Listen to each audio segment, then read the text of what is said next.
जैव प्रक्रम में हमने पोषण को बिल्कुल डिटेल में समझ लिया। अब दूसरा जैव प्रक्रम आता है श्वसन। श्वसन क्या होता है बिल्कुल डिटेल में हर एक बिंदु को यहां पर समझेंगे। श्वसन में दिया है भोजन से ऊर्जा उत्पादन के लिए कोशिकाओं में भोजन के विखंडन को श्वसन कहते हैं। जो भी भोजन हमने ग्रहण किया था उससे ऊर्जा उत्पादन करने का काम होता है श्वसन वाले प्रक्रम में। और ये होता कहां पर है? कोशिकाओं में। जो भी हम भोजन खाते हैं उसका विखंडन होता है, उसका इस्तेमाल होता है ऊर्जा उत्पादन करने के लिए। हमारे शरीर को जीवित रहने के लिए क्या चाहिए? ऊर्जा की आवश्यकता होती है, एनर्जी की आवश्यकता होती है। तो एनर्जी यानी कि ऊर्जा का ही निर्माण होता है श्वसन प्रक्रम के द्वारा। यहां पर दिया है इसमें श्वसन दो तरह से होता है, दो तरह का होता है। पहला वायवीय श्वसन और दूसरा अवायवी श्वसन। अब ये दोनों क्या क्या होते हैं और इन दोनों के बीच में अंतर क्या है, इसी वाले पेज पर हम समझ पाएंगे।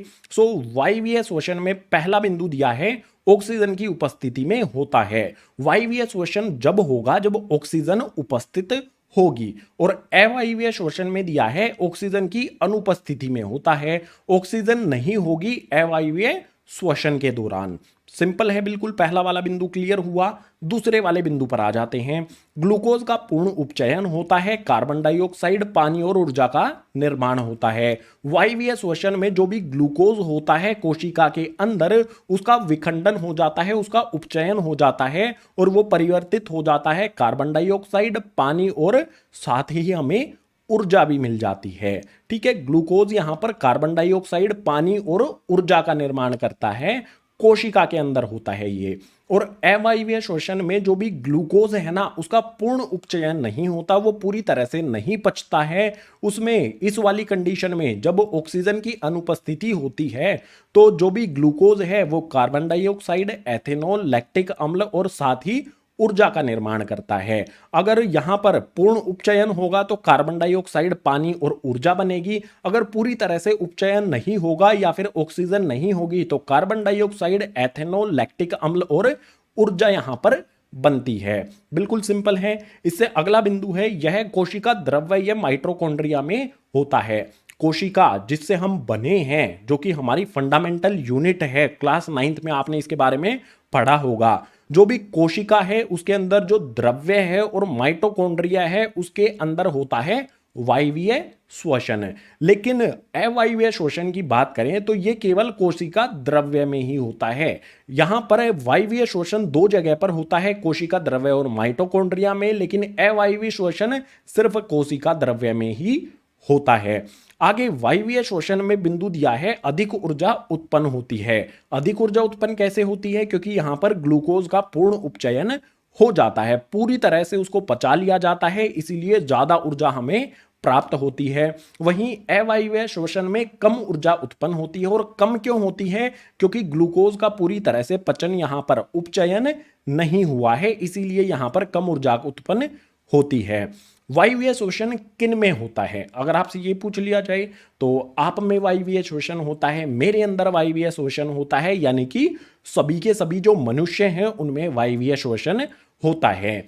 अवायवीय श्वसन किन में होता है? यीस्ट, जिसे खमीर कहते हैं ना, यीस्ट में होता है अवायवीय श्वसन। श्वसन क्या होता है और उसके जो भी दो भाग हैं, जिन दो भागों में उनको बांटा गया है, दोनों को हमने यहां पर समझा। उन दोनों के बीच में क्या अंतर है ये भी हमने समझ लिया। अब श्वसन में ही आगे हमारे लिए कुछ महत्वपूर्ण चीजें हैं, उनको भी समझेंगे अगले पेज पर। पीछे वाले पेज पर हमने समझा कि ग्लूकोज का विखंडन वायवीय श्वसन और अवायवीय श्वसन में किस प्रकार से होता है। इसी ग्लूकोज के विखंडन को और डिटेल में समझ लेते हैं, इसे डायग्राम की मदद से आसान रहेगा हमारे लिए समझना।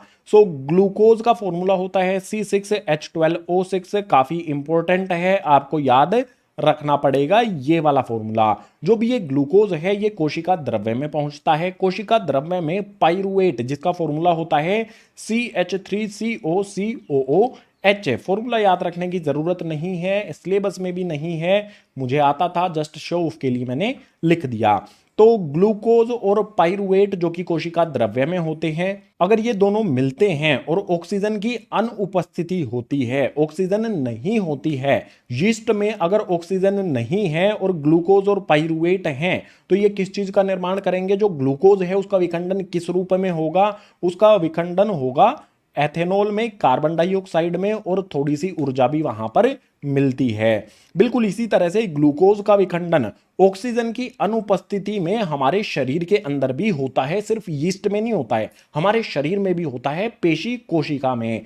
हमारे शरीर में जब हम कुछ काम कर लेते हैं, ज्यादा काम कर लेते हैं, मान लो हम बहुत ज्यादा दौड़ लेते हैं काफी देर तक कंटिन्यू, तो हमारी पेशियों में दर्द होने लग जाता है। उसका कारण क्या है? हमारी जो पेशी कोशिका है वहां तक ऑक्सीजन नहीं पहुंच पाती। जब वहां तक ऑक्सीजन नहीं पहुंच पाती तो ये जो भी हमारा ग्लूकोज है उसका विखंडन हमारी पेशी कोशिका में ऑक्सीजन की अनुपस्थिति में होता है। किसमें? लैक्टिक अम्ल और ऊर्जा में। यहां पर भी ऊर्जा का निर्माण होता है। हमारे शरीर में लैक्टिक अम्ल कब बनता है? जब वहां हमारे शरीर में पेशी कोशिकाओं तक ऑक्सीजन नहीं पहुंच पाती है, तो ग्लूकोज का विखंडन लैक्टिक अम्ल और ऊर्जा में हो जाता है। बिल्कुल इसी प्रकार से ग्लूकोज का विखंडन माइटोकॉन्ड्रिया में भी होता है। वायवीय श्वसन में पढ़ा था ना, जो भी हमारा कोशिका द्रव्य और माइटोकॉन्ड्रिया है दोनों जगह पर होता है। माइटोकॉन्ड्रिया के अंदर ऑक्सीजन की उपस्थिति में इसका विखंडन होता है, और ऑक्सीजन की उपस्थिति में जो भी ग्लूकोज है उसका विखंडन कार्बन डाइऑक्साइड, जल और ऊर्जा के रूप में होता है। सबसे ज्यादा ऊर्जा माइटोकॉन्ड्रिया के अंदर होती है जब ऑक्सीजन की उपस्थिति में ग्लूकोज का विखंडन होता है। सो वायवीय श्वसन, अवायवीय श्वसन में जो भी ग्लूकोज है उसका विखंडन किस प्रकार से होता है, इसे डायग्राम से हमने समझा। अब अगला जो विषय है उसके लिए चलते हैं अगले पेज पर। श्वसन में अब बात कर लेते हैं कि जो भी मानव है उनमें श्वसन किस तरह से होता है। मानव का जो श्वसन तंत्र है उसको डिटेल में समझ लेते हैं। तो यहां पर दिया है मानव श्वसन तंत्र, इसको हम समझेंगे इसे डायग्राम की मदद से। डायग्राम इंपॉर्टेंट है, एग्जाम में आ सकता है। सो डायग्राम में सबसे पहले बात करेंगे इस नासा द्वार की। हवा इस नासा द्वार यानी कि हमारे नाक से हमारे शरीर के अंदर जाती है। उसके बाद हवा ग्रासिनी तक पहुंचती है। ग्रासिनी में एक ढक्कन की तरह संरचना होती है, वो ढक्कन खुलता है जब हवा अंदर जाती है, ये यहां पर ग्रासिनी है। उसके बाद हवा जो है वो पहुंचती है कंठ यानी कि हमारे गले तक, ये यहां पर कंठ रहा। उसके आगे ये वाली जो नली है जो फेफड़ों से जुड़ी होती है, इसे कहा जाता है श्वास नली। इससे आगे श्वास नली आगे दो हिस्सों में बट जाती है, और जो भी दो हिस्से यहां पर बने हैं इन दोनों हिस्सों को कहा जाता है गाइज यहां पर श्वसनी। आगे यही श्वसनियां और कई कई श्वसनियों में इसी तरह से बटती रहती हैं, और इनके आखिरी में होती है कूपिका। बिल्कुल कूपिका का गुच्छा, बहुत सारे गुच्छे होते हैं हमारे फेफड़ों के अंदर कूपिकाओं के। कूपिका इस तरह गुब्बारे की तरह संरचना होती है, ये यहाँ पर बिल्कुल फैले रहते हैं, बहुत सारी कूपिकाएं होती हैं।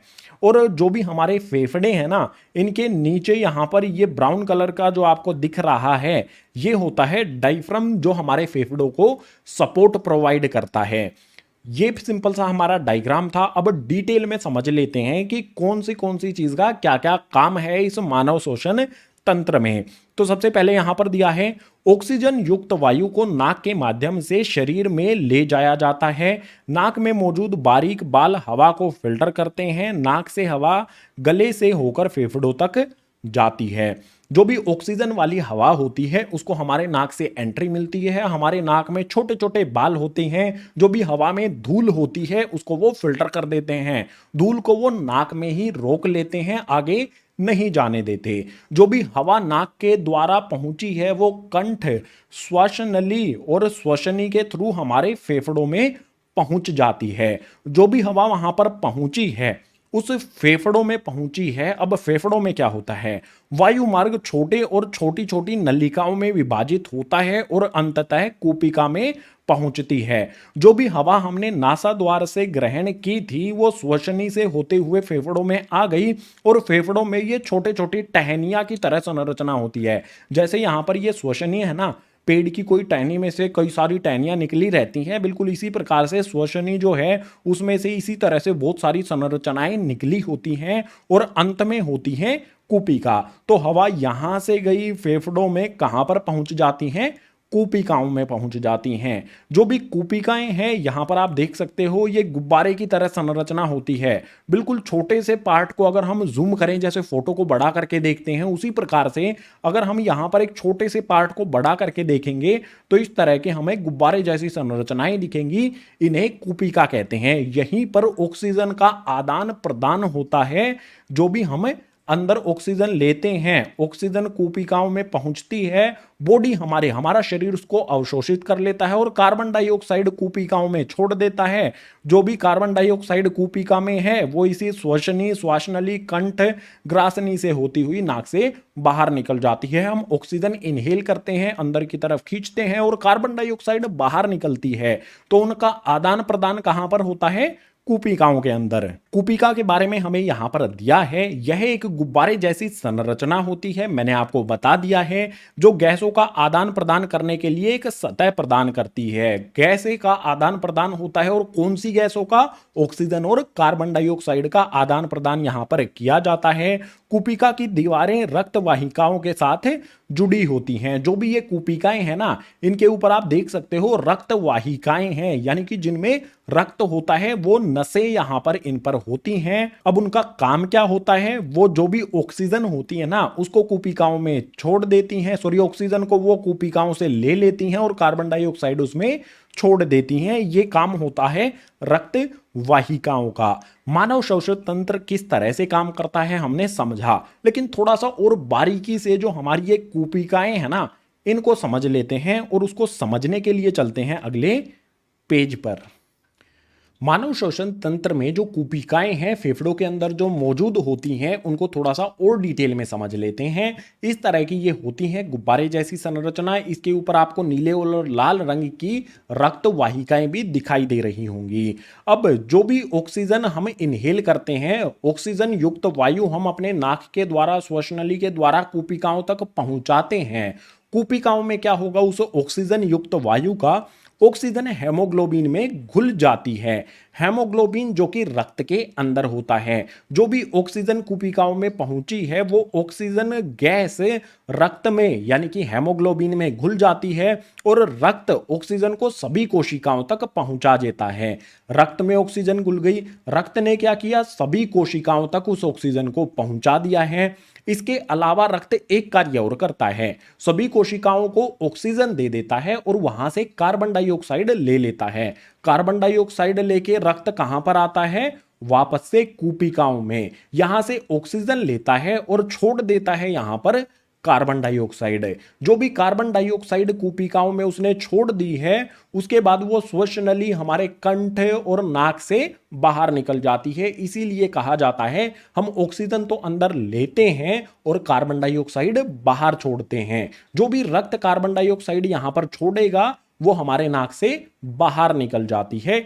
इस तरह से कार्य करता है मानव श्वसन तंत्र। तो जो भी हमारे यहां पर श्वसन से रिलेटेड बिंदु थे सभी को हमने डिटेल में समझ लिया। श्वसन वाला जो प्रक्रम है वो हो जाता है कंप्लीट।